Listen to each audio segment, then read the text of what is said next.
የጋርኑር ድርጅት እንግዲህ ከሚንበር ጋር ረጅም ጊዜ ነው አብሮ ሲሰራ የነበረው። በተለያዩ ፕሮግራሞቻችሁ ላይ ተሳትፎ ስናደርግ ነበረ።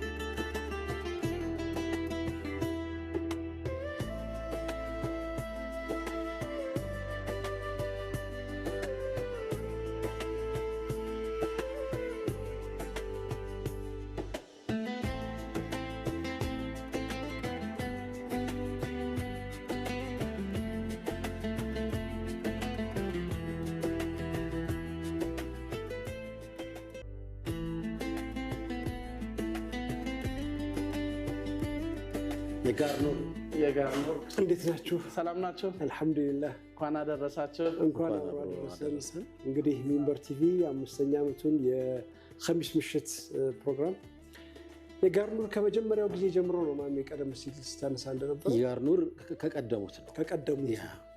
ከቀደሙቱ አንዱ ስለሆነ አክብረን እናንተን ብለን ይኸው 5ኛ ዓመታችን ምክንያት በማድረግ አብራችሁ ረጅም ዓመት ከኛ ጋር ስለቆያችሁ እናመሰግናለን ለማለት ነው የመጣነው።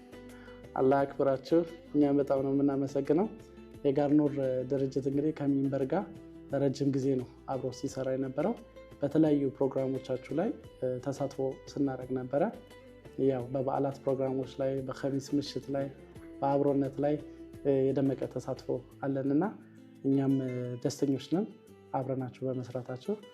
ያው ኢንሻአላህ ከዚህ በኋላም ደግሞ አጠናክረን ግንኙነታችን የሚቀጥል ነው የሚሆነው። በጣም ጥሩ። እንኳን አደረሳችሁ። እንኳን አደረሰን። ጀዛከላሁ ኸይር ወንድማሚር። ስራ እንዴት ነው?